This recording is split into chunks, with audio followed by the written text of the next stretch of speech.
வணக்கம் வணக்கம் நண்பர்களே, குட் ஈவினிங். மாடிக்கு வந்தேன். போன வாரம் ஃபில் பண்ணல க்ரோ பேக்ஸை. ஸோ அதில் கொஞ்சம் பிளான்ஸ்லாம் வளர்ந்துருக்கு விதையிலேருந்து. இது வந்து புடலங்காய், நல்ல டார்க் க்ரீனில் நீட்டு கோடாக இருக்கும். ஸோ அது விதை போட்டிருந்தது நல்லா வந்துருச்சு.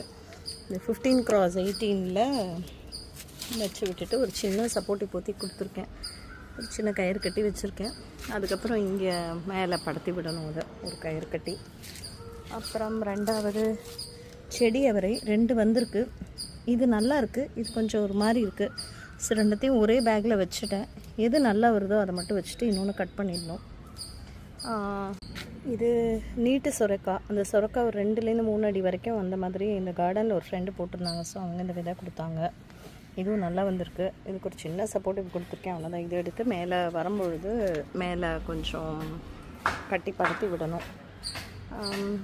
இது வந்து செடியை வர வந்திருக்கு. இதுவும் நீல சுரை தான். பட் எனக்கு 3 வேண்டாம், 1 போதும். கசினுக்கு கொடுத்துருவேன். அப்புறம் கேப்சிகம் நட்டங்க, சுத்தமாக எட்டி கூட பார்க்கவே இல்லை. அதனால் இப்போ அதில் என்ன பண்ணிட்டேன், வெண்டைக்காய், மர வெண்டை வந்து விதை போட்டு வச்சுருக்கேன். இந்த 3த்தில் எது நல்லா வருதுன்னு பார்க்கலாம். அப்புறம் இதில் வந்து பர்பிள் பீன்ஸ் போட்டிருக்கேன். வேறு இதில் வந்து கொத்தவரை போட்டு வச்சுருக்கேன். இதில் சன்ஃப்ளவர் சீட்ஸ் போட்டு வச்சுருக்கேன். இதிலே செடி அவரை போட்டிருக்கேன். பார்க்கலாம். இதில் டைரெக்டாக சீடு வச்சுட்டேன் நான். இதில் பெரிய தொட்டிலே வச்சுட்டேன். எப்படி வருதுன்னு பார்க்கலாம். ஓகே, அப்டேட்ஸ் கொடுக்குறேன். நானுமே ரொம்ப எக்ஸ்பீரியன்ஸ்லாம் இல்லை. ஒரு 2 இயர்ஸ் சும்மா வளர்த்து பார்த்தேன். கொடி காய்கறிகள் எனக்கு பெரிய சக்ஸஸ் ரேட் கொடுக்கல 2 இயர்ஸ். பட் இந்த வாட்டி ட்ரை பண்ணுறேன். ஸோ ஒரு தரம் பண்ண நான் I try to give updates. ஆனால் அது பாசிட்டிவாக வருமானது உங்களோட சேர்ந்து தான் நானும் பார்க்கணும்.